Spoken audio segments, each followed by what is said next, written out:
വളരെ പ്രധാനപ്പെട്ട കാര്യമാണ്. കാരണം സ്ത്രീകളെ സമൂഹത്തിൻ്റെ മുഖ്യധാരയിലേക്ക് കൊണ്ടുവരുന്നതിൽ ഏറ്റവും അധികം സുപ്രധാനമായൊരു പങ്ക് വഹിച്ചുകൊണ്ടിരിക്കുന്ന ഒരു സംഘടനയാണ് അഖിലേന്ത്യാ മഹാസാംസ്കാരിക സംഘടന. അത് ദേശീയ തലത്തിൽ തന്നെ ശ്രദ്ധിച്ചാൽ മനസ്സിലാവും.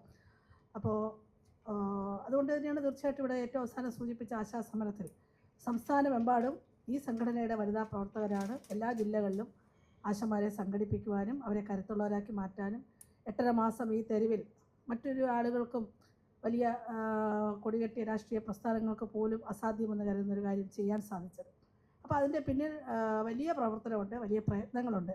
അപ്പോൾ ആളുകളെ കരുത്തുള്ളവരാക്കി മാറ്റുക, വളരെ സത്യസന്ധരായി മാറ്റുക, കൂടുതൽ ആർജവത്തോടുകൂടി കാര്യങ്ങൾ നേടാനും മനസ്സിലാക്കാനും സാമൂഹ്യ വിഷയങ്ങളിൽ ഇടപെടാനും പറ്റുന്ന ആളുകളാക്കി മാറ്റുക എന്ന് പറയുന്ന ഒരു പ്രവർത്തനമാണ് അഖിലേന്ത്യാ മഹിളാ സാംസ്കാരിക സംഘടന നടത്തുന്നത്. ഞങ്ങളെ സംബന്ധിച്ച് ഈ സമ്മേളനം ഒരു ചടങ്ങല്ല, മറിച്ച് അതിൻ്റെ സംഘാടന രംഗത്ത് കുറച്ചുകൂടെ ഉയർന്നൊരു ഘട്ടത്തിലേക്ക് എത്തിച്ചേരുന്നത് ഒരു പ്രവർത്തനം കൂടിയാണ് സമ്മേളനം.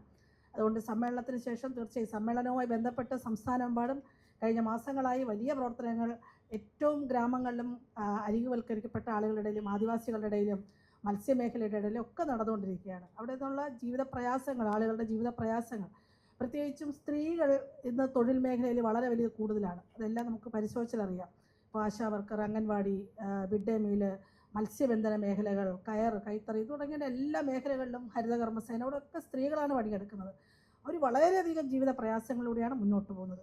ആ പ്രയാസങ്ങളോടൊപ്പം തന്നെ എന്തുകൊണ്ട് നമ്മൾ ഈ ബുദ്ധിമുട്ടുകൾ അനുഭവിക്കുന്നു എന്നതിൻ്റെ ഒരു ഉള്ളിൽ അടങ്ങിയിരിക്കുന്ന കാര്യം, അതിൻ്റെ രാഷ്ട്രീയ ബോധം കൂടെ പകർന്നു കൊടുക്കുക എന്ന് പറയുന്നൊരു പ്രക്രിയയാണ് അത് നമ്മൾ നടത്തിക്കൊണ്ടിരിക്കുന്നത്. അതുകൊണ്ട് അത് വലിയ ചലനം തീർച്ചയായിട്ടും ഉണ്ടാക്കും.